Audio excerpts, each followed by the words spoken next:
Dia mak mungkin amak lebih kadang lo kan minta maaf karena mungkinlah menyabui nama. Amak menyabui nama isi.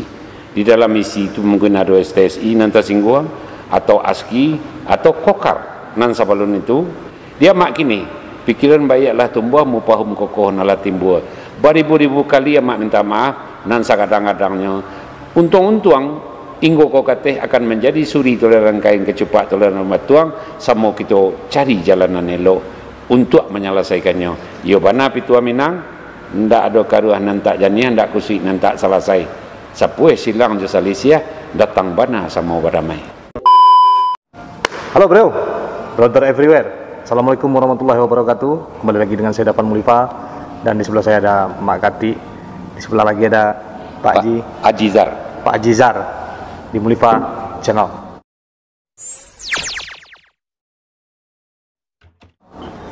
Jadi kita bercerita terkait polemik statement dari Mama Kati yang telah membuat mungkin sebagian alumni, mungkin keseluruhan alumni ISI menjadi menggeliat dan merasa kurang nyaman dari pernyataan Mama Kati.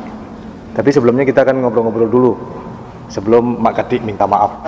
Pak Ji termasuk dosen senior ISI Yang sudah pensiun. Termasuk alumni senior yoyo alumni senior ya. Jadi awak ingin bertanya sedikit apa pendapat Pak Ji soal tentang statement dari Mak Kati yang telah menyebut nama lembaga ISI. Ya, terima kasih Ipan. Ya. Ambo selaku dosen senior nala pensiun sebulan gue baru sudah tu selaku alumni tahun 77 ASKI, jadi termasuk alumni senior generasi kini. Kemudian Jo termasuk aktivitas dari berbagai kegiatan seni budaya di Sumbar sejak tahun 80-an, dan termasuk Jo pernah mengajar di SMKI 3 tahun. Dan mitra kerja menggarap musik-musik tari Jo Nicun Sengartos Tampang Mania. Jo mitra sama maja Jo Foriza. Jo itu Jo UNP kunco-kunco yang sealma mater si Wim, si Cain dan kawan-kawan yang lain, si Marzam, si Chen segala macam, si termasuk Ardival anggota Mo dari Kampuang bitalah. Yeah. Jadi kami kesadonya sebenarnya setelah berposisi sebagai penggerak budaya Minangkabau, khususnya Minangkabau. Sadonan Ambo Sabui tadi itu penggerak budaya seni budaya Minangkabau dengan bermacam aktivitas, kreativitas dan bermacam-macam karya yang dilahirkan. Terus generasi selanjutnya tentu yang mahasiswa-mahasiswa ASKI, yang lah adonalah mendekati senior, bantu si Armen Patanggo, Ambo ngikuti cerita Jepan, si Sarial, si Alkawi, seluruhnya itu lah penerus menggerakkan seni budaya Minangkabau. Itu aja dari murid-murid dari SMKI. Bantu si Riwai kalau Jakarta, si Kem Henry yang baru meninggal, itu termasuk penggerak seni budaya. Jadi masalah munculnya atau semacam pernyataan-pernyataan di forum dari Mak Kati itu menjadikan sebuah suasana pergerakan seni budaya itu atau suasana jiwa dari penggerak-penggerak seni budaya itu merasa menggeliat. Kalau Ambo mencari ada dua segi, tentu segi positif, segi negatif. Betul. Dari segi negatifnya mungkin bahasa atau ungkapan dari Mak Kati terlalu kareh dan dirasakan vulgar dan semacam mendoktrin masuk salah satu kata-katanya merusak, menghujam. Menghujam. Iko yang menjadikan angek dari terutama alumni. Sudah tu nang kedua permasalahan tradisi. Jadi kan 2 poin itu yang penting sebenarnya dari yang menjadikan suasana itu. Sebenarnya itu dari segi negatifnya seolah-olah tradisi terbiarkan. Masalah kenyataan itu lain pula sudiknya mereka cerita kan. Tapi seolah-olah itu tradisi terbiarkan oleh pelaku-pelaku seni budaya kan itu yang menjadikan suasana itu jadi tidak kondusif. Dari segi positifnya sebenarnya seluruh penggerak budaya tadi dalam Mosambik tadi lah agak kurang, malah dikatakan kurang komunikasi. Kalau dahulu selalu ada diskusi, selalu Eko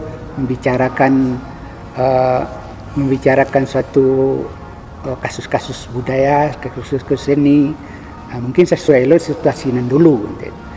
Situasi beberapa tahun terakhir komunikasi putus. Dengan adanya, kalau ambo menganggap sentilan dari Pak Makati, semacam kritikan, bukan menghujat.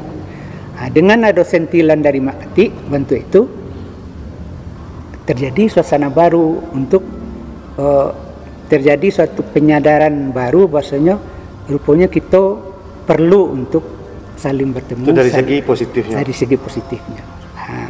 Jadi itu jadi pemicu bahwasanya kita perlu berdiskusi kembali. Keadaan seni budaya awak sebenarnya begini posisinya. Apakah batuan yang dikecian Makati, apakah setengah batu, apakah hendak tepik.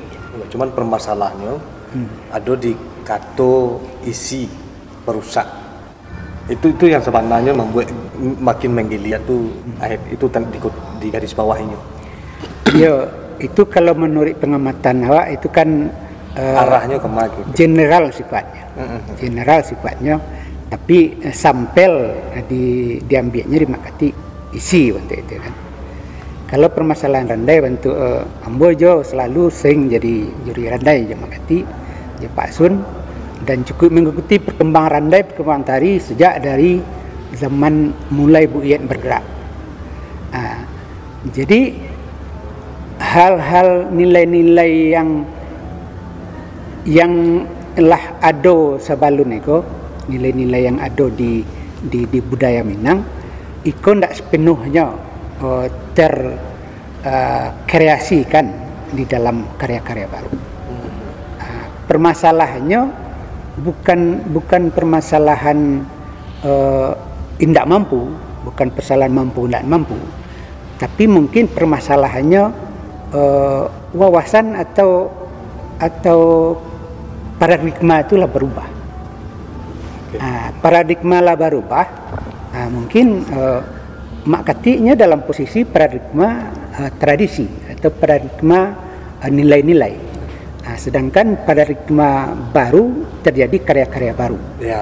Sehingganya itu mungkin yang dipersepsikan oleh Makati itu kok tidak pas, tidak tepat, dianggap rusak. Gitu. Jadi semacam ada miskomunikasi juga. Kalau menanggap memang antara Makati dan sebenarnya persepsi tangkapan dari persepsi realita dari keadaan gini itu semacam ada gap, ada miskomunikasinya. Sehingganya terutama dari kalangan alumni ikoko yang ditangkap tentu yang karihnya bentuk itu. Sehingganya timbullah itu perlu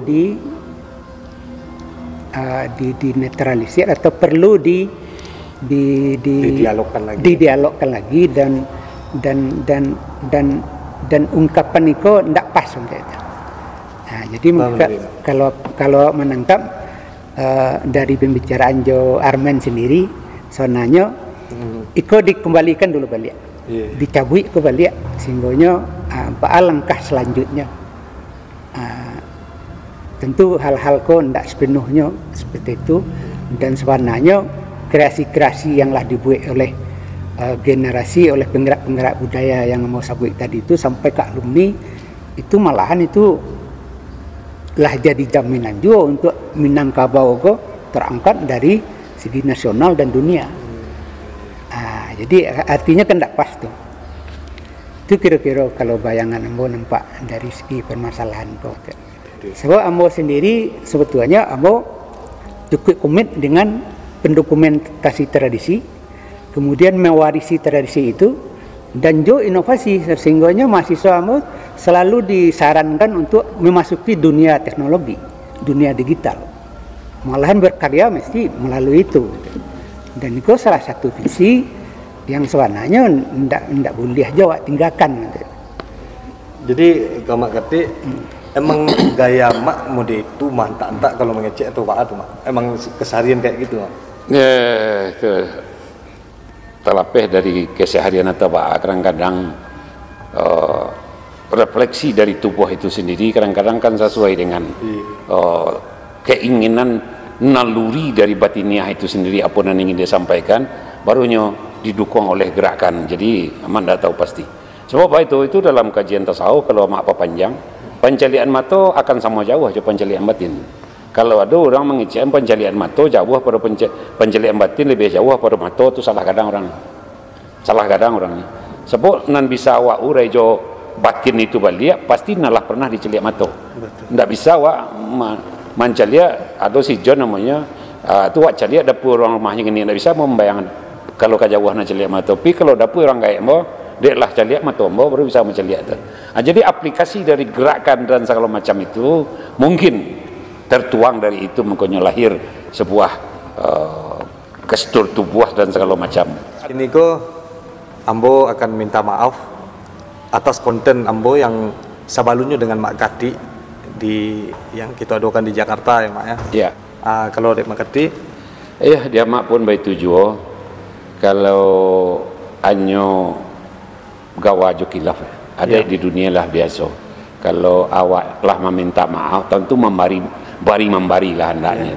Dia mak mungkin amak lebih kadang lo kan minta maaf karena mungkinlah menyapui nama di dalam isi itu, mungkin ada STSI nanti singgung atau ASKI atau kokar nan sebelum itu barangkali untuk ikoko supaya kamanakan nak sanang lo dalam hati sunyi dalam kira-kira.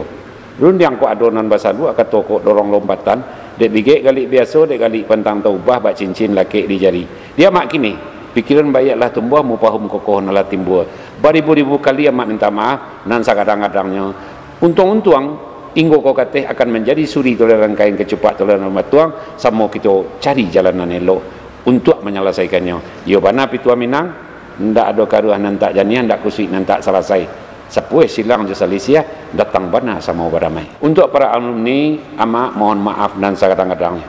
Untuk para dosen, amak juga minta maaf dan sekadang-kadangnya. Oke, sampai situ ya Mak ya. Oke, terima kasih. Majulah Minangkabau, majulah Indonesia. Bersama saya Dafan Mulifa dan ada Mak Kati, ada Pak Ji. Selalu di Mulifa Channel. Assalamualaikum warahmatullahi wabarakatuh. Waalaikumsalam warahmatullahi wabarakatuh.